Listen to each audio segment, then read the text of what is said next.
सदगुरु महाराज की जय। प्यारे सुंदर अब तो ठंडी એટલી બધી છે ને કે એ લગભગ બધા પર અસર કરતી હોય એવું અને શેખ મહીસાગર કાંઠેથી એટલી ઠંડી પાર કરીને આવ્યા છે એટલે પહેલા ધન્યવાદ તો એમને આપું છું. અમે નજીક થયા તો લેટ આવ્યા છે ને ભાઈ, એટલે ખૂબ આનંદ નો વિષય તો આમ તો જ કહેવાય, પણ જે કારણ માટે આજે ઉપસ્થિત થયા છીએ આપણે કે માન્ય આત્મસ્થ એવા સુનિલ કુમારની પુણ્યતિથિ નું આયોજન પ્રતાપસિંહ એમના ભાઈ શ્રીએ કરેલું છે. માનસિંહ દાદાને પણ હું યાદ કરીશ. એટલે અને એ પ્રસંગને લઈને પાછો સત્સંગનો થોડો લાભ મળે. સાથી કે ભાગવતની અંદર ધંધુકારીના દ્રષ્ટાંત દ્વારા સરસ મજાની વાત બતાવવામાં આવી છે. એટલે ક્યાંક જીવતાને કામમાં લાગે. ધંધુકારી તો મર્યા પછી ભૂત તો બનેલો જ, પણ જે જીવતા ભૂત જેવા જે છે એવું તો ના કહેવાય. ભારે શબ્દો તો હર્ષદભાઈ મારે બોલવાનો ટેવ જ છે ને, કારણ કે જો કૃષ્ણાબેન જેવાના મીઠા મીઠા શબ્દોથી ના જાગે તો મારી જોડે તો એરણ અથોડો ને બધું રાખું જ છું કે એવા ભારે વચન સાંભળીને કદાચ કોઈ અરવિંદભાઈ જાગી જાય. સતી ક્યાં ઊંઘેલા છે? ધંધુકારી જે કામ કરતો તો એ ભાગવત થોડું જોવાની જરૂર છે. આત્મદેવના બે દીકરા હતા, એમાં આ ધંધુકારીનો જે પ્રસંગ છે એ પણ ટૂંકમાં જોઈશું ને સાથે બ્રહ્મવાણી જે છે એ પ્રસંગને પણ આપણે થોડો જોઈશું. બે બાજુનું આપણને આલોક અને પરલોક બંનેનું થોડું થોડું આમ તો જ્ઞાન બધાને છે, નથી એવું નહીં, પણ એને આવા પ્રસંગથી આપણે યાદ કરી અને આગળ વધીશું. પ્રતાપસિંહ ચકલાસીના અમારા વાલા સુંદર સાથ, આમ તો એક નાની ઢોલકી પડી છે, પેટીની માગણી હતી પણ એવી હંતાઈ ગઈ છે, હાથમાં આવી નહીં એટલે અમે લાવી શક્યા નથી. ફરી કોઈ વખતે કામ કરીશું. રાજ્યનું સ્મરણ કરી અને થોડીક ચર્ચા સત્સંગનો આપણે લાભ લઈશું. બોલો શ્રી પ્રાણનાથ વંદો સતગુરુ ચરણ કો કરું સુપ્રેમ પ્રણામ. અશુભ હરણ મંગલ કરણ ધની શ્રી દેવ ચંદ્રજી નામ. શ્રી પ્રાણનાથ નિજ મૂલપતિ श्री महराज सुनाम. तेज कुंवरी श्यामा युगल को पल पल करूं प्रणाम. आत्मना आधार वाला सुंदर साथजी भाई भक्तजनो, ચકલાસીની આ પવિત્ર ધરતી જ્યાં ભખરપુરા જેવું સરસ નામ છે અને એ એક પરમહંસ મહારાજના નામ પરથી આ વિસ્તારનું નામ ભાખરપુરા રાખેલું છે.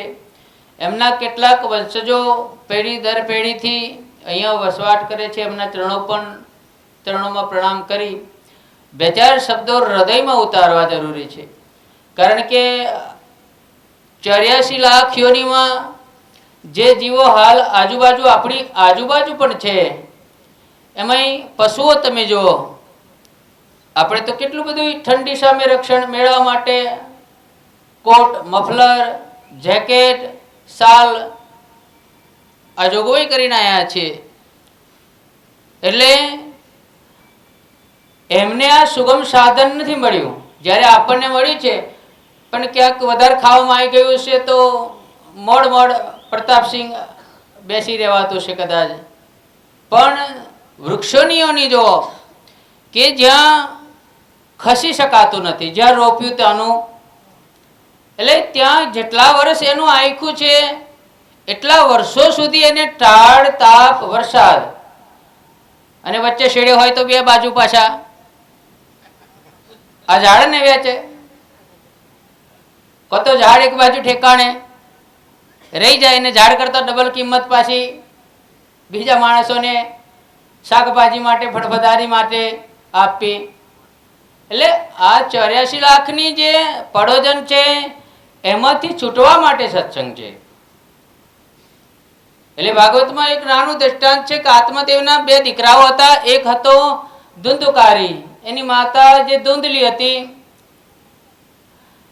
એટલે જે ધુંધલીના દીકરાનું નામ ધુંધુકારી પડ્યું. અને પછી જે ગૌકર્ણજી હતા એ પણ બ્રાહ્મણ જેવા કર્મો એમના હતા. તો બંને બ્રાહ્મણ જ. સતી કુમાર તો કોના હતા? આત્મદેવ નામના બ્રાહ્મણ જ હતા. પણ એક વખત આ ધુંધુકારી પિતાજી સાથે જંગલમાં લાકડા યજ્ઞના લઈને આવતા હતા. ત્યાં ભાગોળમાં એક ક્ષુદ્ર જાતિનું ઘર હતું એમ કહે છે, ભાગવત એમ કહે છે. અને ત્યાં આ ધુંધુકારી જે હતા એ બ્રાહ્મણ જ હતા.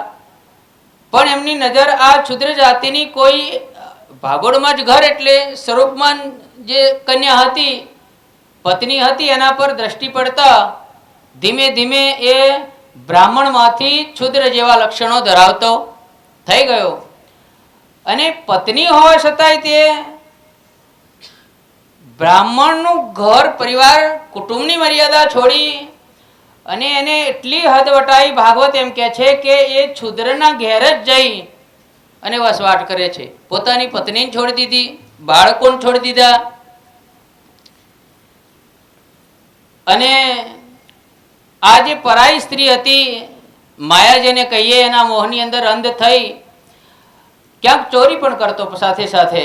પૂરું ના થાય એટલે શું કરે માણસ? જેના વિચિત્ર અવગુણો હોય એના અવગુણો રોકાય નહીં. પછી એક અવગુણ બીજાને ખેંચી લાવે, બીજો અવગુણ ત્રીજાને ખેંચી લાવે. એ જ પ્રમાણે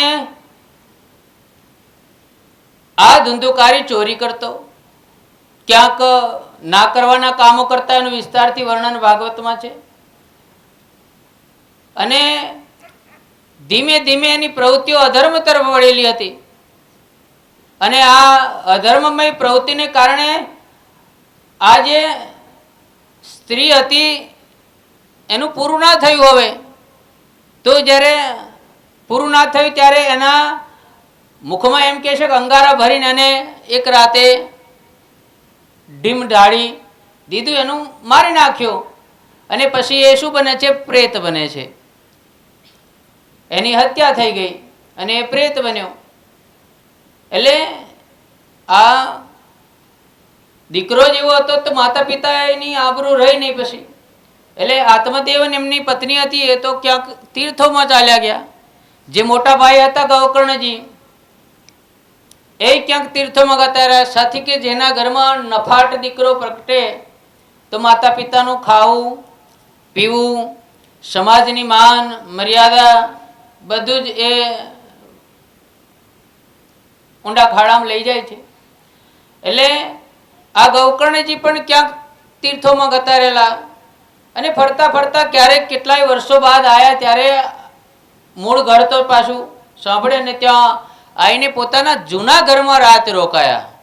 અને રાત રોકાયા પછી જે ગૌકર્ણજીનો જે ભાઈ હતો ધુંધુકારી એ તો પ્રેત બનીને રાતે ખાટલાના પાયા આગા પાછા કરવા માંડ્યા. ક્યાંક વાયુ બને, ક્યાંક મોટી મોટી ચિચિયારીઓ પાડે. પણ આ તો બ્રાહ્મણ દેવ હતા, વેદ મંત્રો વગેરે એમને ખૂબ જ કંઠસ્થ હતા અને બ્રહ્મ તેજથી યુક્ત હતા. એટલે એમને ડર બીક હતો નહીં. અને એમને એને જે પ્રેત હતો એને જે આજ્ઞા આપીને કીધું કે ભાઈ તું જે હોય તે, પણ તું હાજર થા. અને તું કેમ આ પ્રેતોની એમાં ગયો છું? ત્યારે હવે પ્રેતનું શરીર ના હોય, એ વાયુ તત્વનું શરીર એનું બનેલું હોય વાયુ જેવું, એટલે એ આકાર ધારણ કર્યો. જ્ઞાન દ્રષ્ટિએ ગૌકર્ણજીએ જોઈ લીધું કે આ તો મારો ભાઈ જ છે, પણ આત્મહત્યા કરવાને કારણે એ પ્રેત બન્યો છે. માટે ભાઈને તરત જ ઓળખી લીધો કે આ તો મારો ભાઈ જ છે, એમ શું કરવું હવે? એટલે એને બધી વાત કરી મોટા ભાઈને કે આ રીતે હું ક્રૂર કર્મો કરતો અને આને કારણે આ જે મારી જે બીજી જે પત્ની હતી અધર્મની પત્ની, અને એને કારણે મને એને મારી નાખ્યો, એટલે હું પ્રેત બન્યો છું. અને પ્રેત બનવું સહેલું નથી, કારણ કે ખાવાનું ના મળે, પહેલું તો ક્યાંય રહેઠાણ મળે, આમ તેમ વાયુનો ગોળો ક્યાં ટકે એમ. એટલે એને પોતાની આપીતી કીધી. એટલે ગૌકર્ણજી તો ખૂબ જ્ઞાની હતા, આત્મદ્રષ્ટિ વાળા હતા. એમને તરત જ સમાધાન કર્યું કે ભાઈ કોઈને મુક્તિ આપવી હોય, અપાવી હોય તો ભાગવતનું શું કરવું જોઈએ? જ્ઞાન રૂપ સપ્તાહ કરવો, ભાગવતની કથા કરીને લેવડ દેવડ કરવી જોઈએ નહીં. લેવડ દેવડ થાય છે અત્યારે તો, એ વિષય પણ ભાગવતમાં છે. ધન છે લેવડ દેવડ કરતા હોય. પણ આ ગૌકર્ણજીએ અને બેસવા માટેની જગ્યા તો ક્યાંક કરવી પડે, એટલે એને એક વાંસ આપ્યો અને બતાવ્યું કે તું આ વાંસની જે 7 જે ગાંઠો વાળો જે વાંસ છે તેની અંદર તું બેસી અને તું આ મારી જે કથા જે પરમાત્માની છે, બ્રજ રાસની જે લીલા ભાગવતમાં છે, ચતુશ્લોકી ભાગવત પણ છે, 4 શ્લોકનું ભાગવત. કોઈ બ્રહ્મદેવતાને જઈને ભાગવત પૂછો કે ચતુશ્લોકી ભાગવત 4 શ્લોકમાં જ ભાગવત કહ્યું છે, એ ભાગવત થોડું સમજાવો ને, તો એ સમજાવતા તમને નહીં સમજાવે.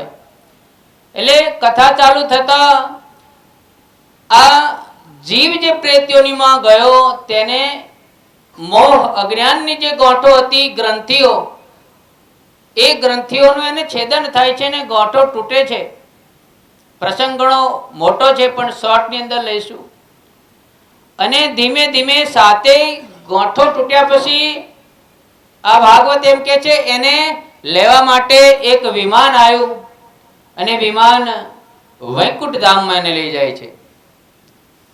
જે પ્રેત યોનિમાં જે છે એને જ્ઞાનથી મુક્તિ મળી, હોમ હવનથી મુક્તિ મળી. પેલા આ ચાદર તને ઉડાડી દીધી, આ તને અમુક પ્રકારની શેતરંજી છાફી ઉડાડી દીધી એટલે મુક્તિ મળી, એવું કોઈ ગ્રંથોમાં વર્ણન સાંભળ્યું? જ્ઞાનાત મુક્તિ विद्या अमृतम अश्नुते, विद्या के द्वारा अमृत प्राप्त होता है. कर्मणा पितृलोके, हिंदू धर्म में सनातन वेद शास्त्रों अंदर जे ज्ञान छे ए ज्ञान जीवने साचू मार्गदर्शन आपे छे. पण क्यांक साचू ज्ञान ना लीधुं, देखा देखी थी गुरु बनी गया, देखा देखी थी गुरु बनी गया, અને સાચું જ્ઞાન ના લીધું, વ્યસન પણ ના છોડી શક્યા. બોલો એવા ગુરુ બની ગયા છે ઘણા. તમોગુણી પદાર્થનું સેવન જેને હજુ નથી છોડ્યું, બોલો એવા અધિકારી ગુરુઓ બની ગયા. શાસ્ત્રો એને અનુમોદન આપતા નથી. ગીતા, ભાગવત, વેદ, ઉપનિષદ એવાની કઠોર નિંદા કરે છે કે જે તમોગુણી આહાર છે, જે રજોગુણી આહાર છે, એ જીવને આવાગમનના ચક્કરથી પાર લઈ જઈ શકતા નથી. અને કથા કદાચ કરી હોય, સત્સંગ કર્યો હોય, એના બદલામાં જે ધન આવ્યું હોય, એ ધનના બદલામાં શું કરવું? ક્યાંક જમીનો રાખવી, ક્યાંક મોટા આશ્રમો બનાવવા, ક્યાંક ક્યાંક મોટા ગોચરો પડાવી પાડવા. એવું ક્યાંય ભાગવતમાં, ગીતાજીમાં છે ખરું? એમ મને કોઈ બતાવશે? એની અંદર જે સાધન બતાવવામાં આવ્યું છે કે પરમાત્માના પરમાર્થના માર્ગમાં જે ધન મળ્યું છે એ દરિદ્ર નારાયણની સેવા માટે વાપરવું. પોતાના એકલાનો અધિકાર તેના ઉપર નથી, નથી ને નથી. તો એવું સરસ મજાનું ભાગવત જેને જીવનમાં ઉતાર્યું હોય એવા એક જ સંતનું મેં ચરિત્ર ધર્મ સંદેશમાં વાંચ્યું, પરમ પૂજ્ય ડોંગરેજી મહારાજનું. એમને જીવનમાં ભાગવત ઉતાર્યું છે. એટલે આવા પ્રસંગ આપણને પણ ક્યાંક માર્ગદર્શન આપે છે. ક્યાંક આપણા વાળા પાછા ક્યાંક ગરબડ કરતા હોય એ માર્ગદર્શન લે કે ભાઈ આ જ્ઞાનના બદલામાં આ અર્થ ઉપાર્જનનો કોઈ વિષય નથી. કુરાનની આયતો સંભળાઈ અને એના માટે ફંડ ફાળો ઉઘરાવવાનો વિષય કુરાનમાં પણ નથી, વેદ ભાગવતમાં નથી. વલા તસ્તરુ બી આયાતી સમનન કલીલો कि मेरी आयात के बदले में कीमत मत वसूलो. क्या वही संदेश उनको असर नहीं करता? એટલે જેને પરમાર્થમાં આત્મકલ્યાણમાં પ્રીતિ છે ને બીજાના જીવન માટે જેને સાચી પીડા છે એ આ ધર્મના જે સાધનો છે હર્ષદભાઈ એને જીવનમાં પહેલા ઉતારશે. એ સિવાય જ્ઞાન કથવાનો કોઈ અર્થ નથી. એટલે આ ધંધુકારી ને સાચા પાત્ર વક્તા મળ્યા. ભાગવતમાં વક્તાના પણ સારા લક્ષણો, 4 પ્રકારના વક્તાના લક્ષણો બતાવ્યા છે અને શ્રોતાઓના પણ 4 પ્રકારે લક્ષણ સરસ મજાના બતાવ્યા છે કે ભાઈ વક્તા કેવો હોવો જોઈએ અને સાથે સાથે સાંભળનાર પણ કેવા હોવો જોઈએ. બેઠા ના બેઠા રામ જાણે પછી ખબર જ ના પડે. સજાગ થઈને જ્ઞાન ચર્ચા સત્સંગ લે એને ફળ મળે. જેને મર્યાદામાં આવ્યા હોય, ના છૂટકે આવ્યો હોય એને ચર્ચા સત્સંગ પરમાત્માના સ્મરણનું એટલું ફળ નથી મળતું. એને ફળ મળે પણ એનાથી થોડું ન્યૂન મળે છે. અને એ જ દ્રષ્ટાંત ભાગવતમાં છે કે ભાઈ ગૌકર્ણજીને લેવા માટે વૈકુંઠથી વિમાન આવ્યું અને વૈકુંઠ લઈ ગયા. ત્યારે વચ્ચે જે શ્રોતાઓ હતા એમને પછી ઓબ્જેક્શન ઉઠાવ્યું કે ગૌકર્ણજી અમે તમારી સાથે પણ સારી રીતે સપ્તાહમાં ભાગ લીધો છે, અમારા માટે કોઈ વિમાન દેખાયું નહીં. ત્યારે ગૌકર્ણજી જ્ઞાની હતા પણ ખાસ કશું બોલ્યા નહીં. અને પછી એમ કીધું કે આપણે ફરી પાછું અઠવાડિયું સપ્તાહ બીજું કરવું પડશે. અને ફરી સંખ્યાબંધ વિમાનો આવે છે. શ્રોતાઓને પણ વૈકુંઠનું મુક્તિનું દાન મળે છે. અને છેલ્લે ભાગવતમાં એમ લખે છે કે ભાઈ ગૌકર્ણજીની શી દશા થઈ કે જે તો સાચા જ્ઞાની હતા. એટલે એમના માટે ભાગવત એમ કહે છે કે એમના માટે હર્ષદભાઈ ગોલોકધામથી વિમાન આવ્યું. હવે કોઈ ભાગવત આચાર્યને જઈને પૂછો કે ભાઈ વૈકુંઠ અને ગોલોકમાં હાઉ ડિફરન્ટ, કે ભાઈ આ ડિફરન્ટ જે ભાગવતમાં છે, આંકડી જે ભાગવતમાં અહીંયા મૂકી દીધી કે ભાઈ વૈકુંઠ અને ગોલોકધામનું જે વિમાન અને એના દ્વારા બંને ધામનો જે તફાવત છે, કોઈ ભાગવત આચાર્ય જો મને કહે તો મને ખૂબ આનંદ થાય. કોઈ ભાગવતના વક્તા હોય, ભાગવતના કોઈ અભ્યાસુ હોય, એ મને એમ બતાવે કે વૈકુંઠ ક્યાં આવેલું છે અને ગૌકર્ણજીને જે ગોલોકધામ મળ્યું એની અંદર શું તફાવત છે. એટલે જે વૈકુંઠ 14 લોકની અંદર છે એ વૈકુંઠની સ્થિતિ 4 પ્રકારની મુક્તિ ત્યાં છે.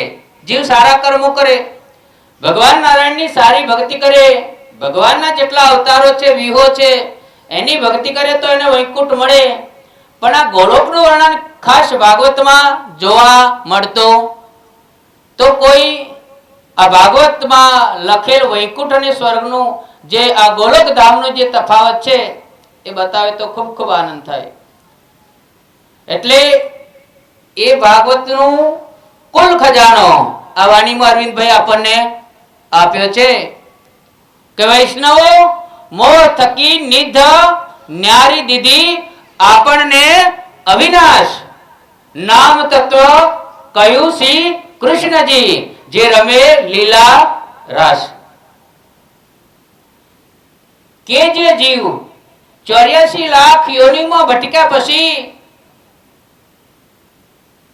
તમામ જ્ઞાન જે ગ્રંથોમાં છે એને પ્રાપ્ત કરે, બાકી વેર ઝેર તો છે ને છે જ.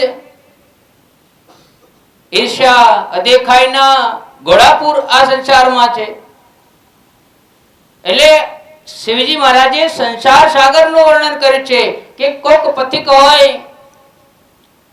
અને એને તરસ લાગી હોય અને જલાશયમાં પાણી પીવા જાય ત્યારે ક્યાંક સંતાયેલો કાળોતરો સાપ એને દંશે અને તત્ક્ષણે એનો મૃત્યુ થાય. એ પ્રમાણે હે સતી આ સંસાર ભવ સંતપ્ત, આ સંસાર બહુ દુઃખથી આ રીતે પીડાયેલો છે. વાસ્તવમાં કોઈ કોઈનું મા બાપ નથી, કોઈ કોઈનો દીકરો નથી, કોઈ કોઈનો મિત્ર પણ નથી, કોઈ કોઈનો શત્રુ પણ નથી. એવો આ અનિત્ય સંસાર છે. એટલે ભાગવતમાં આમ કીધું છે કે દુઃખ રૂપી વિમોહક. આ જે સંસાર છે ખરું અસારો. આ સંસારમાં જે ખેલ છે, જે મનુષ્ય જન્મની યોનિઓ જે 84 લાખ પ્રકારની છે, ખલું અસારો કે એમાં કોઈ પ્રકારનો સાર નથી. જે યોનિમાં જીવ જે શરીર ધારણ કરે છે એ લિમિટ સમય માટે, થોડા સમય માટે. પશુ પક્ષી જન જનાવર યક્ષ ગંધર્વ કિન્નર 14 લોકમાં જેટલી પણ યોનિઓ છે એ ટેમ્પરરી. એમાં જીવ જાય છે ત્યાં મહાન દુઃખો ભોગવે છે. એના ભૂખ તરસ રોગો કેટલા પ્રકારના એના પર આ દુઃખના પહાડો તૂટી પડે છે. વાસ્તવમાં એનું કલ્યાણ કોઈ પદાર્થમાં નથી. એનું કલ્યાણ ફક્ત પરમાત્માના સ્મરણમાં જ શાસ્ત્રોમાં બતાવેલું. અને ભગવાન પરમાત્માનું સ્મરણ કરતા કરતા જો શરીર છોડે તો એ પરમાત્માને પ્રાપ્ત થાય છે. અને પરમાત્માનું સ્મરણ કર્યા સિવાય ક્યાંક વ્યસનોમાં, ક્યાંક કુસંગમાં, અને ઘણા માણસ વિનુભાઈ સંજ્ઞા કરીને વગડતા હોય છે. સંજ્ઞા કરીને હમણાં મેં જે વાત બતાવી એ આત્મદેવ તો બ્રાહ્મણ જ હતા. એમનો દીકરો જે ધુંધુકારીજી મેં વર્ણન કર્યું એ બ્રાહ્મણ જ હતો. પિતા સાથે જ્યાં સુધી સંગમાં રહ્યો ત્યાં સુધી એને માયાનો લોપ લાગ્યો અને સહેજ નજર માયા બાજુ ગઈ તો પત્નીને છોડી. ધર્મ બ્રાહ્મણનું જે આ વ્યવસાય હતો, એના બ્રાહ્મણના જે ખટ કર્મો હતા એ બધા છોડી અને શુદ્રના ઘેર વસવાટ કર્યો. એટલે સંગના જ ફળ મળે છે ઘણાને. સંગ તેવો રંગ અને સોબત તેવી અસર. મારી જોડે કોઈ ખાસ ફરતું નથી. કેમ કે હારું ટાઈટ સ્વભાવ હર્ષદભાઈ ના સમજે તમે કે જરા કઈ મિત્ર આગુ પાછું કરી દે ગોવિંદભાઈ એને હારું. એટલે આ બહુ મારી જોડે ના મિત્રો બહુ ફરતા હોય. કેમ કે મારી પાસે ફૂટપટ્ટી છે. હાથે લીટી દોરીએ અને પછી વાળી ફૂટપટ્ટી મૂકીએ તો કેટલા ખોંચા છે ફૂટપટ્ટીમાં ખબર. એટલે મારી પાસે ધર્મ નીતિ અને સદાચારનો પાયો છે. એટલે પાટો ગોઠવતો નથી સોમભાઈ કે આ બધું ધર્મમય જીવન હોય એટલે કઠે ગણાને. પણ ભલે થોડું કડક લાગે પણ જો થોડુંક ટકી જશે એને ફાયદો ને ફાયદો જ છે. અમે બાળકોને એમ કહીએ કે બેટા ભણવું જરૂરી છે. નહીં ભણો તો આ ડાલો ભરીને 6 વાગે અંધારો ભરીને જે અંબા કાકી મરચો તોડવા, તમાકુ તોડવા, આહા. અને બુદ્ધિશાળી લોકો એટલા બધા 6 કલાકમાં દમ કાઢી નાખે. અને પાછા 25% પેલો ડાલાવાળો ભાડું લઈ જાય. આના ભાગમાં એમ સમજે કે ખૂબ મજા આવી ગઈ, પણ મજા આવતી શોષણ થાય છે. એટલે જીવનું જે શોષણ ચૌદકમાં થાય છે એ ના થાય એટલા માટે ભક્તિ કરો અને એટલા માટે સારું ભણો. જ્યાં જ્યાં અધર્મ થતો હશે ત્યાં એકલા પણ સિંહની જેમ ગર્જના કરશો. એટલે સંસારમાં જે આ બધી 84 લાખ યોનિમાં જે પડોજણ છે ને એના માટે વિનુભાઈ ભક્તિ છે. જ્યારે જીવ શરીર છોડીને જશે ત્યારે માતા પિતા ઘર જમીન ઢોર ઢોકર કશું સાથે આવતું. મેં બરાબર નિર્ણય કરી દીધો છે પહેલેથી જ. એટલે પહેલેથી જ થોડા છેટારે એમ મજા આવે એમ. ચમત્કાર જ બતાવી દેવાનો. કારણ કે લુખો લાડ લડાવતો મને આવડતો નથી. ધર્મથી વિમુખ થાય એટલે સીધી આંખ બતાવવાની જ કે જેમ ધંધોકારી ગયો એમ તમારો પણ નંબર ક્યાંક લાગી ના જાય, ક્યાંક ધર્મની આડમાં અધર્મનો સંગ કરીને ધર્મી ના બની જાય. એટલા માટે જ્ઞાન રૂપી જે લાઠી છે એનો સહારો લઈને ચાલુ છું.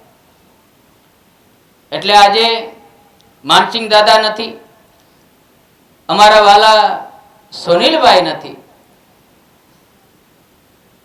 એમના માટે આ સત્સંગ ખૂબ જરૂરી છે. જેને સત્સંગ નથી જોયો, જેને ગીતા ભાગવત આ બ્રહ્મવાણીની ચોપાઈઓનો સાર નથી લીધો, એના માટે ક્યાંક એક શબ્દ એના જીવમાં જો ખૂપી જાય ત્યારે એને મોહરૂપી જે ધંધોકારીની જે ગાંઠો તૂટી કે ખરેખર જે મા બાપ મને સારી રીતે રાખતા હતા એમને હું સમજી શક્યો નહીં. એટલે વાણીમાં ચોપાઈઓ બતાવી છે ગોવિંદભાઈ. ભૂંડા જીવ જાગજે રે, તું ભરમ ઉડાડજે રે.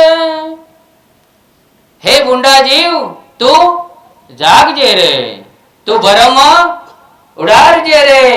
કઈ ધણી તને ચરણ પસાય, તું ભરમ ઉડાડજે રે. અભરમની નિંદરા જે કરે કઈ તેનો તે મોટો અભાગ. હે જીવ, જે ભરમની નિંદ્રા કરી રહ્યા છે એ ખૂબ અભાગ્યાઓ છે એમ કે છે રાજી મહારાજ કે ભરમની નિંદરા જે કરે કઈ તેનો તે મોટો અભાગ. હે બુઢા જીવ જાગજે રે. હે જીવ, 84 લાખ યોનિમાં અસંખ્ય પ્રકારના ખોરાક ખાધા. ક્યાંક મળ મૂત્ર ને વિષ્ઠા પણ કેટલાક જીવો ખાય છે. ક્યાંક તું પણ કદાચ ભક્ષણ કરીને આવ્યો છે. ક્યાંક અનેક પ્રકારના માતા પિતા જોયા. માતાના ગર્ભમાં ઊંધે માથે લટકીને મળ મૂત્ર ની કોઠીમાં તો પડે રહ્યો. માતા ખારું ખાટું તીખું ખાય એની વેદના જ્યારે તે સહન કરી અને ભગવાન વિષ્ણુની વૈષ્ણવી માયા યાદ કરાયું. ભાગવતમાં છે આ વાત. વાણીનું અધ્યયન તો કરવાનું જ છે તમારે બધાને, પણ આ બેઝિક વાત જેના માટે એકત્રિત થયા છે એ ચેતન આત્મા જે સુનિલભાઈ નો છે એમના આત્માને આઘાત લાગે કે વાહ, હાય હાય, મેં કેવું દુર્લભ જે અમોલક રતન સમાન મનુષ્ય તન હતું હાથે કરીને ગુમાવી દીધું. એ આપણા દ્વેષી નથી, એ આપણા દુશ્મન નથી. વાલ છોયા દીકરા છે, કોઈના વાલ છોયા એ મિત્ર હતા. એટલે એમના માટે આ સત્સંગની સરવાની છે કે ક્યાંક મહાપુરુષોનો સંગ ના કર્યો, ક્યાંક વાણીને નિજનાદની જે ચોપાઈઓ છે કે જે ભવસાગર પાર હર્ષદભાઈ પહોંચાડવાની શક્તિ છે નિજનામમાં. આ તો કેટલાક ડુપ્લિકેટ જે મારફત સાગરમાં પહોંચી ગયા હોય તારતમનો સહારો નથી લેવા દીધો કે તારતમમાં જે જ્યોત પ્રકાશ છે એ જમના દૂતોને પાછા હઠેલી મૂકે છે. કાળની તમામ શક્તિઓ જે છે એ તારતમથી છેટી રહે છે. અંદર બહારના જે શત્રુઓ જે ઘર કર્યા છે એ તારતમના પાઠ કરવાથી જોજનો દૂર રહે છે. આ તો કેટલાક અજ્ઞાનીઓ જે છે એમને તારતમથી વિમુખ કર્યા છે કે ભાઈ પાઠ કરવા એ કર્મકાંડ છે. હું એમ કહું છું કે મને બોલાવજો થોડો અડધો કલાક. કે જે જીવ નરકોમાં જાય છે એના કરતા ક્યાંક આ પાઠ કરશે તો કમસે કમ અધર્મમાં નહીં ચાલે. અંદર બેઠેલું જે તારતમનું તેજ ભૂત છે એને અધર્મથી વારીને સત્યની જ્યોત તરફ લઈ જશે. પણ સરસ મજાનો મંત્ર આપ્યો, તારતમ મંત્ર. તારતમની તલવાર આપી ગોવિંદભાઈ, પણ આ લોકોએ ખોટીએ મૂકી દે, અમારી સામે જ વેચ છે એવો બીક હતો ગુરુઓને. ના સમજ્યા તમે? ગુરુઓને શું ભૂખ પેટી કે ક્યાંક તારતમથી શક્તિશાળી બની ગયા તો ક્યાંક અમારા ધર્મની જે પ્રવૃત્તિઓ છે એના સામે જ બંડ પુકારશે, માટે અમને જાગવા દેવાના નથી. હજુ સમજાતું? એટલે બળ કરીને રાજ્યના આશીર્વાદથી જો કોઈ જીવ જાગે અને તારતમ વાણી અને તારતમના મંત્રોથી તારતમ જ્યોત ઉદ્યોત હે તિનસે ક્યાં હોય કે તારતમની જ્યોત એ તો દિવ્ય પ્રકાશમય છે. એનાથી શું થાય છે? શું પરિણામ મળે છે? એકી દ્રષ્ટિએ ઘર જોઈએ અને બીજી માયા દેખાય. કે જેને તારતમનું રાજ રહસ્ય ખુલી ગયું, નૂર તારતમ જેને દિવ્ય પ્રકાશમય તારતમ જે છે દિવ્ય પ્રકાશ પરમધામનો એ તારતમ સમજાઈ ગયો તો એનામાં પરિવર્તન આવી જાય છે. કે તારતમ જ્યોત ઉદ્યોત હે તિનસે ક્યાં હોય, એકી દ્રષ્ટિએ ઘર જોઈએ और दूजी माया. એક દ્રષ્ટિમાં એને પરમધામ દર્શન થાય અને બીજી દ્રષ્ટિએ એને માયા પણ જોવાય. પણ માયામાં એ આડોટે નહીં, એ માયામાં ના લોપાય. કેમ કે કવચ લગાવી દીધું ને તારતમનું શું લગાવી દીધું? હવે જે ખાલી જ્ઞાનરૂપી કવચ લીધું છે, નિયમમાં નથી, એમને તારતમનું કવચ હાઉ ટુ વેર, કેવી રીતે પહેરવું, કેવી રીતે ધારણ કરવું એની ખબર પડી હોય નહીં. ફક્ત શબ્દોના જ જ્ઞાન હોય, માસ્ટર હોય માહેર, અનુભવમાં કઈ આવ્યું ના હોય એ આ તારતમના ભેદ જાણી શકતા નથી. એટલે જેને તારતમની જ્યોત તારતમનો દિવ્ય પ્રકાશ મળે એ વાણીને ઓળખી જાય કે વાણીમાં કોનો પ્રકાશ છે? રાજ્યનો પ્રકાશ રહેલો છે. અને એ વચનો થકી એ નિધિ લે ત્યારે એને ખબર પડે. અને જે જીવ અધર્મના પાટે જાય છે એ તારતમ એને રોકે. મારી પાસે એક સરસ મજાનો ગ્રંથ આવેલો, ભાગવત મહાત્માનો આખો ગ્રંથ હતો. મેં ગુજરાતી ભાષામાં વાંચ્યો થોડો. મારી વાત સમજાય તો ઠીક છે, નહીં તો મારી પાસે તો રહેવાની જ છે. કોઈ દુઃખ કરતા હું તો એકડાની જ વાતો કરે, મને પરમધામ જોવું નથી એમ. એટલે એક ગ્રંથની અંદર સરસ મજાનું એવું કવચ મૂકેલું હતું. મેં ચેક કર્યું લાલજીભાઈ કે એની અંદર એ વાત બતાવી કે પરમાત્માનું સ્મરણ જે કરશે એનાથી હર્ષદભાઈ વિકારો જોજનો દૂર રહેશે. બોલો શ્રી પ્રાણનાથ. હા, સમજ્યા? इसका आए पीछे बंदगी या जाने आसे क्या, चलो इसका आया नहीं तो लो कीजिए उपाय. વરી વરી જે પાછો પડે છે એને બેઠો કરવા માટે તો કઈક સહારો લેવો પડશે. એટલે જ્યાં પરમાત્માનું નામ સ્મરણ જેને જાગી ગયું કે જબ અંતર સુમરણ આયા તબ રહે ના પિંડ બ્રહ્માંડ. કે જેના દિલમાં રાજ શામાજીનું સ્મરણ આવી ગયું, દુની નામ સુનત નરક સુટત, ઇને પે તો અસલ નામ. અસલ નામની જે ધૂણી દેખાઈ દીધી કે લોકોની વાતો સાંભળવી અહીંની તઈની, એના કરતા અંતરમાં સ્મરણ જાગી જવું જોઈએ. ત્યારે જે વિષય વિકાર વારંવાર જીવને ભરમાવે છે એ ભરમાવાનું બંધ કરશે. જે ચોર નજીક ફરકે છે, જેમ કે આ લાઈટ છે, આ લાઈટ ની અંદર ચોરને આવવું હોય તો કેવી રીતે આવે? એ તો પેલી નેર બાજુ જ આગો પાછો, એ તો એમ વિચાર કરે 12 વાગ્યા પછી હું જાઉં અહીંયા પ્રતાપભાઈ તો લાઈટ છે ને આ પ્રસંગ છે માટે ત્યાં કઈ જગ્યાએ ચોરી થઈ શકશે.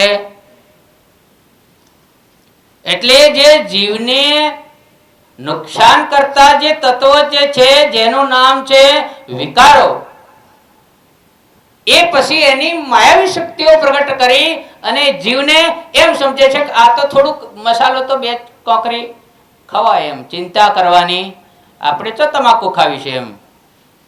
અને ધીમે ધીમે પાછા 2 દોણા તમાકુ પણ આવી. રાજજી તો બધું કહે, આપણે માનવાનું. શ્રીજી તો ફોકાર કરી કરીને આપણા વગર એમને ચાલવાનું.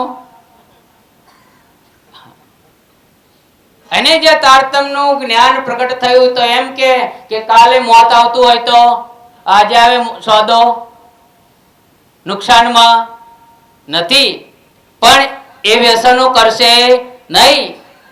એ જે ધર્મની લીટી છે એને ઓળંગશે નહીં, તો ખરો અર્થ તારતમ્ય તણો. તો જ આ વાણીની અને આ છે દૂર દૂરથી જ ભેગા થઈએ છીએ આપણે. આટલી બધી ઠંડીમાં, કડકડતી ઠંડી, આટલું બધું ના પહેર્યું હોય તો શું દશા થાય? કે જીવડા તું ઘારણ એકે હી કરે, ભૂંડા ઘૂંટ્યો તે દીન અનેક. હે જીવ, આ જે ગારણ છે એમાં તું આળસ કરીને ઊંઘી ના રહીશ કે 84 લાખ યોનિમાં આટલા દુઃખો જોયા છે. તે અસંખ્ય પ્રકારના દુઃખો, ક્યાંય છલ, ક્યાંય પ્રપંચ, ક્યાંય હત્યા, ક્યાંય આત્મહત્યા, ક્યાંય આગમાં લાગવું, ક્યાંક અકસ્માતમાં મરવું, ક્યાંક યુદ્ધમાં ખપી જવું.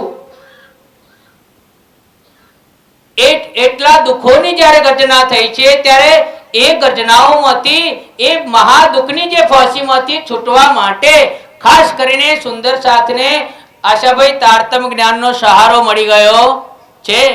એ વાલો કેમ મૂકી હવે કે તમે આવાના થડ થાઓ રે, રાજ્યના પગ છોડવાના નથી. કે મારો આંબો હું દઈએ દૂધે સીંચું, કે રાજજી તમે પણ સાવધાન થઈ જાઓ કે અમે પણ તમને છોડવાના નથી. પણ રાજ્યની શરત એ છે કે આંટી મૂકો તો સમજાય, નહીં તો સમજાય. આ વાતો થઈ રહી છે, આંટી પડી ગઈ છે. ઘડિયાળ બરિયા બાપાની આંટી પડી ગયેલી હોય ઘણાને, ક્યાંક બેહાણામાં જઈએ તો શું પડી જાય? આ મોટી આંટીઓ હજુ ઉકલી નથી, એટલે નાની આંટીઓ તો પડવાની ને. જ્યારે બસ સંશયો છેદન થઈ જાય ત્યારે બધી જ આંટીઓ ખુલી જાય. એટલે આજનો જે સત્સંગનો કાર્યક્રમ સુનિલભાઈ ના આત્મા માટે છે અને આપણા માટે તો ઘણો જ. એટલે સુનિલભાઈ માટે સરસ મજાનો પ્રતાપસિંહ એમના ભાઈ સરસ આયોજન કર્યું છે. એટલે કમસે કમ રાજ્યના જે વચનો જે માન્ય ડોક્ટર સાહેબ, કૃષ્ણાબેન, લાલજીભાઈ, હર્ષદભાઈ અને હું પણ આજ સેવામાં ઉપસ્થિત થયો છું. એટલે માધ્યમથી સરસ મજાનું આપણને જ્ઞાન મળે છે. નહીં તો ખરેખર અત્યારે 11 થવા આવ્યા છે, આટલી ઠંડીમાં તો ઘણા એવું કરે છે ને કે 7 વાગે તો મેં જોયું છે ઘણી જગ્યાએ 7 વાગે ખાટલેશ્વર થઈ જાય, 7 વાગ્યાના. અને ઘણી જગ્યાએ તો ઘણા 12-1 વાગતા હોય, આ જફાન પેલી જફાન. અને પાછો 5 વાગે ઉઠી જાય ને ડોબાને એ આગું પાછું. ક્યાંય પરમાત્માનું સ્મરણ એમના ભાગમાં નથી. એટલે આ થોડી વાત પછી મૂકું છું એમ કહું છું. એટલે રાજ્ય આપણને ભાગ્યશાળી બનાવી દીધા છે કે કરતા જઈએ ઘરના કામ અને મુખમાં જપીએ શ્યામા શ્યામ. શ્રી રાજ જય જય રાજ, જય જય રાજ. તો એ જ પ્રમાણે જેને રાજજી કોઠે પડી ગયા એને માયા છેટી રહેશે ને રહેશે. એટલે આત્મસ્થ જે સુનિલભાઈ છે, ભલે આપણી વચ્ચે નથી, પણ એમનું આ એક શ્રદ્ધાંજલિના કાર્યક્રમ રૂપે આ વાત એમને પોકે જ છે, સમજી લો. એટલે એમના ભલા માટે જે પ્રયત્ન કર્યો છે, ખૂબ ખૂબ ધન્યવાદ છે. આ વાણીનું પ્રકરણ તો મારે લેવું હતું, પણ બીજી વાતોમાં, પાયાની બાબતોમાં બધો સમય ગતરો છતાંય એક બે ચોપાઈ લઉં. કલાકનો સમય જે આપેલો એટલે થોડો 5-10 મિનિટ મારી પાસે છે. એટલે સનદનું પ્રકરણ છે, સમય આગળ હું નહીં ચાલું. એનું જે સનદનું એક પ્રકરણ છે, तुमको सुख देवो जागने साथ जी मेरे आधार भेख दरे जो वासना छोटे बड़े नर नार सुनियो भीम मुकुंद जी उद्धव केशव श्याम हम पाती पड़ी मोहम्मद की पाई हकीकत दाम अपने घर की इशारते और न समझे कोई और कोई जो समझे जो कोई दूसरा હોય. હવે મૂળ જાગણીની વાતો 2-4-5 મિનિટ સુધી હું કરીશ. કે જ્યારે મહેતાની અંદર સાંજના સમયે જ્યારે વિચરણ કરે છે શ્રીજી, ત્યારે મુલાજી બાંગથી મોટા અવાજે જે કલમો પડે છે, લા ઇલાહા ઇલ્લલ્લાહુ મુહમ્મદ રસૂલુલ્લાહ અશહદુ અલ્લા ઇલાહુ અશહદુ મુહમ્મદ અબ્દુલ રસૂલુહુ. એ પ્રમાણે જ્યારે કલમા પડે છે ત્યારે શ્રીજી વિચાર કરે છે કે ભાઈ મોહમ્મદ સાહેબ કોણ છે, અને એ અલ્લાહના રસૂલ બનીને આયા તો કયો સંદેશ લઈને આયા. ત્યારે સાક્ષાત રાજી મહારાજ તે સમયે મોહમ્મદ સાહેબ પણ એમના દિલમાં પ્રવેશ કરે છે. આ વાતમાં કોઈને શક હોય તો બતાવો કે મોહમ્મદ સાહેબે વાયદો કરેલો કે જ્યારે ખુદા આવશે, એની જમાત આવશે, સાથે હું હોઈશ. હવે સાથે આવી ગયા છે, ત્યારે અમને કુરાનથી વાંધો પડે છે. જે વાત મૌલવીઓને નથી મળી, અલિફ લામ મીમ का मायना क्या होता है, એવી એવી તો કુરાનમાં કેટલાય આયાતો છે જેના અર્થ હાલ પણ કુરાનમાં ખોલેલા નથી. એ આઈન ખોલીને તમને વારસદાર બનાયા તો હજી પાછા બીવો છો, ડરો છો. અને અધિકતર તો વાણી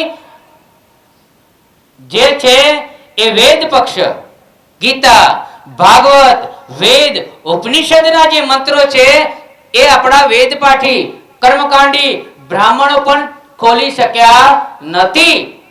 અમે જાહેર કરી દીધા. ત્યાં टेलिया महाराज जी ने पूछू कि ये जो यजुर्वेद का जो मंत्र है इनका अर्थ बताओ. उनको तो दक्षिणा से मतलब होता है. तो समाज एमनी एमनी पाछળ ફરે છે. આ માસ્ટર પાછળ કોઈ આવતો એટલે નેવાના પાણી મોભારે ચડ્યા પણ હજુ કોઈને દેખાતો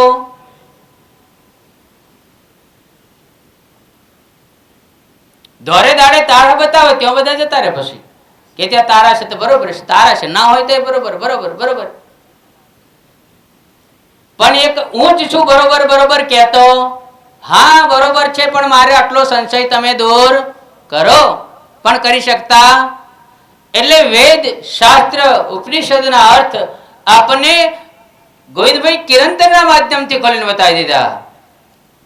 એ પહેલા સનંદની વાણી છે कि अपने घर की इशारते और ना समझे कोई, और कोई जो समझे जो कोई दूसरा, जो वहां से उतरे है सो हमको पति आई. कबीर साहब के છે जो होय सत्य का किनका सो हमको पति आई. જે અક્ષરધામ છે,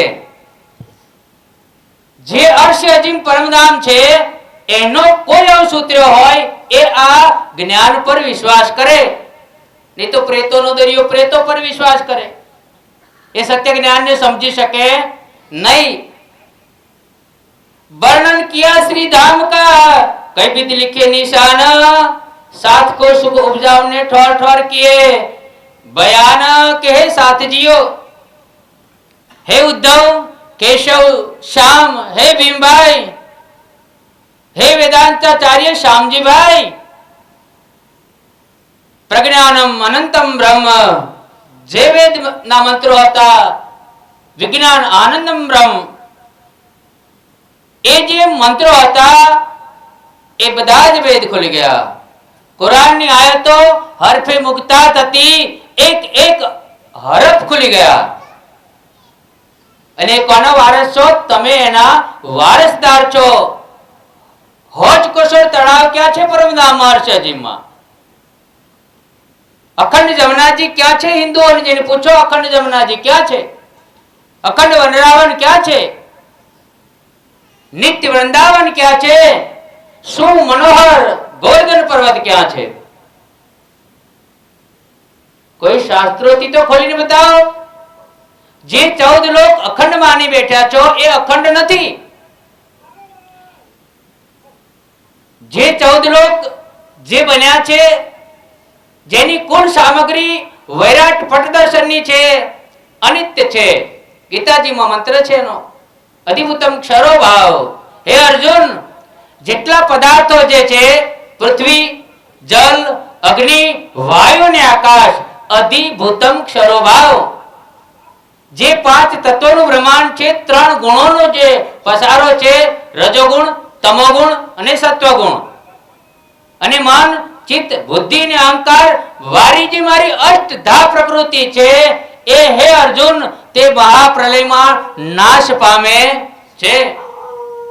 છે કોઈને ગીતાજીનું સાચું જ્ઞાન કે અધિભૂતમ ક્ષરો ભાવ? એ તો અહીંયા જમીનો વેચે છે। 5 તત્વોનું જે જમીન બનેલું છે, 5 તત્વોનું મકાન બનેલું છે, 5 તત્વોનું ઘર બનેલું છે, 5 તત્વોના જ ભાઈઓ બધા બનેલા છે। એક ભાઈ મોટો ને બીજો ભાઈ નાનો। આ તો કેવો જ્ઞાન! ભાગવત એમ કહે છે કે બધાની અંદર આત્મ તત્વ એક જ છે, તો બધાને ભાગ પણ સરખો મળવો જોઈએ, બધાને જ હિસ્સો સરખો મળવો જોઈએ, એવું નથી થતું। એટલે જે 5 તત્વોનું બ્રહ્માંડ છે અનિત્ય છે, ભવ સંતપ્ત અનિત્ય છે, દુઃખોથી ઘેરાયેલું છે, અવિદ્યાની કુલ શક્તિઓથી ઘેરાયેલું છે। એટલે જીવો એકબીજા પર પ્રેમ આનંદનો એ ગુણ નથી દાખવી શકતા, કારણ કે માયાએ એમના જીવના હૃદય પટ પર આ બધો ખજાનો મૂકી દીધો છે અવગુણોનો।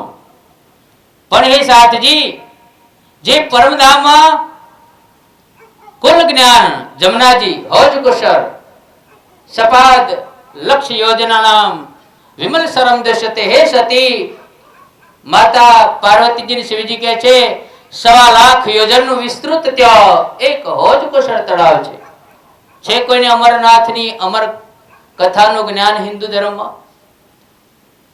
આ તો હિન્દુઓને લડાવશે, ક્યાંક મુસલમાનોને લડાવશે, ક્યાંય કુરાનની આયતો પર ચર્ચા કરવાનું નિમંત્રણ આપશે નહીં, ક્યાંય ગીતાજીના મંત્રો, ક્યાંય વેદ ઉપનિષદના મંત્રો પર સત્સંગ કથાઓ રાખશે નહીં।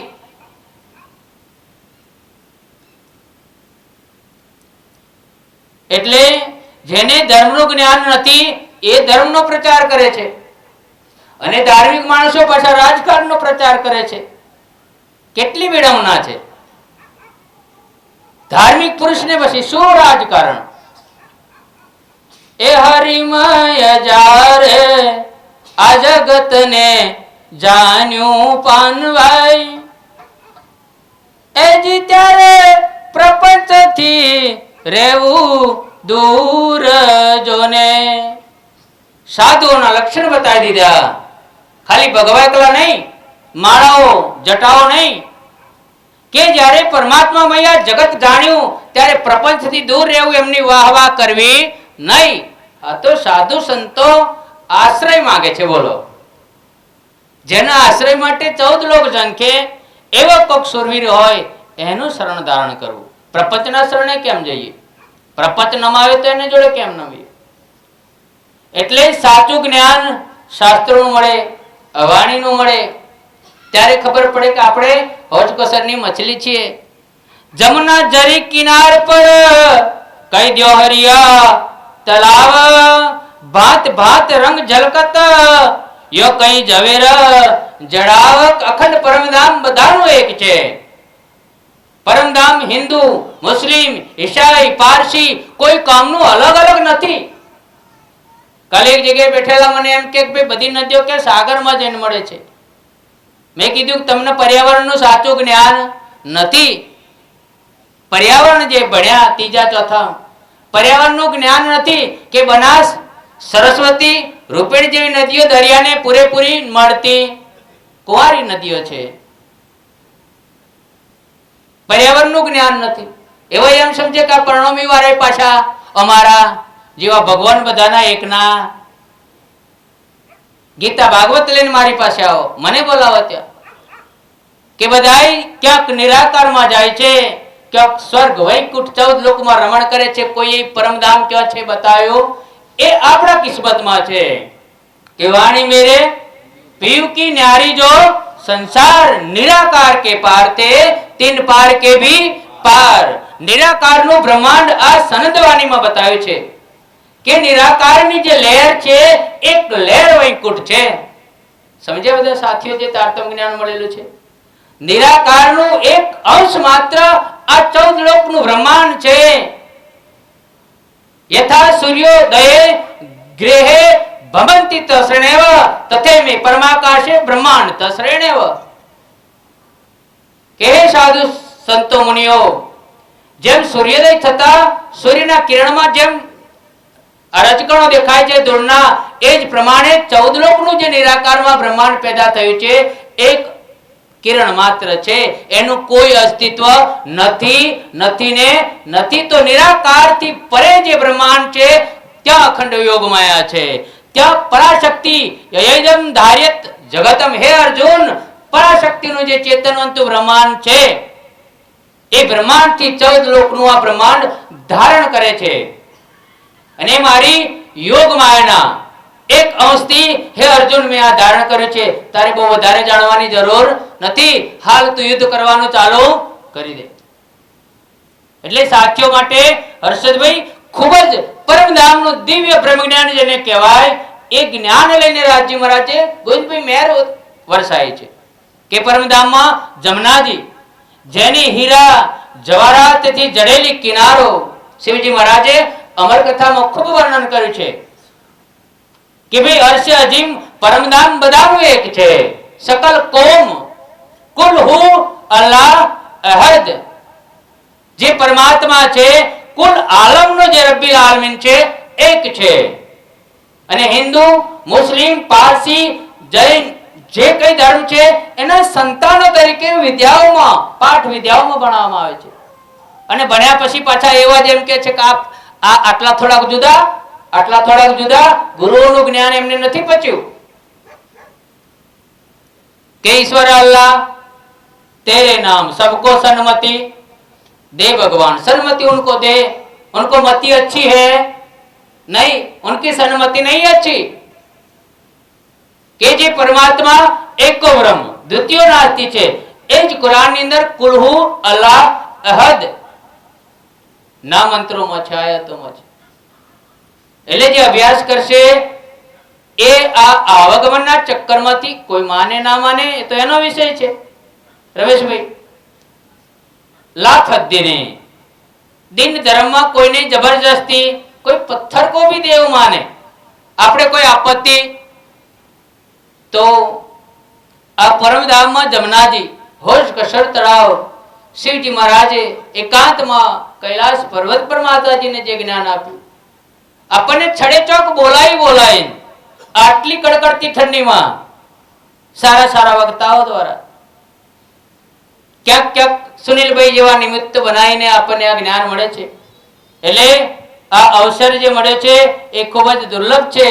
કોટ રતન મૂકીએ તો આની સરખામણીમાં આવી શકે એમ નથી. તો આગળ પણ ઘણી ચોપાઈઓ છે, પણ આપણો સમય અહીંયા પૂરો થાય છે. ખૂબ જ ઉમદા પ્રકરણ છે. આની અંદર બ્રજરાસ અને જાગણીની ખૂબ ખૂબ અહીંયા ગુંજ ભેદ આ પ્રકરણમાં આપેલા છે.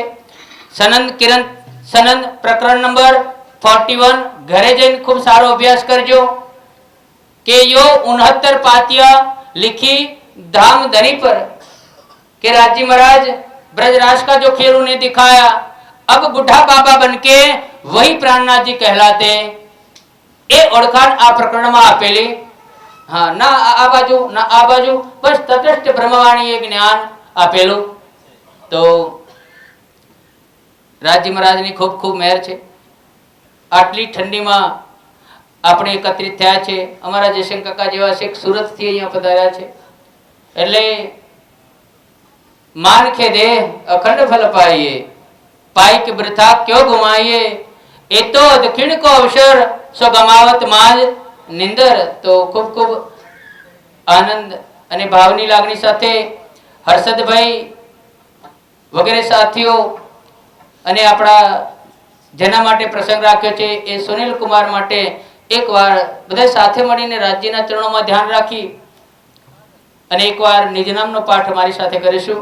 બોલો શ્રી પ્રાણનાથ નિજ નામ શ્રીજી સાહેબ जी अनादि अक्षरातीत सो तो जाहिर भय सब विद्वतन सहित श्री श्यामा जीवर सत्य सदा सत सुख के दातार विनती एक जो वल्लभा मोंगना की अविदार वाणी मेरे पीयू की न्यारी जो संसार निराकार के पार थे तिन पार के भी पार अंग उत्कंठा उपजी मेरे करना ए विचार हे सतवानी मत के ले जिनको सार इन सार में कई सत सुख सो में निर्णय करो निर्धार ए सुख देव ब्रह्म सृष्टि को तो में अंगना नार जब ए सुख अंग में आवी तब छुट जाए विकार आयो आनंद कनगर को शिक्षरातीत भरतार। बोलो श्री प्राणनाथ। तारतमना महामंत्र सहित सुनील भाई ने આપણે શ્રદ્ધાંજલિ પાઠવું છું।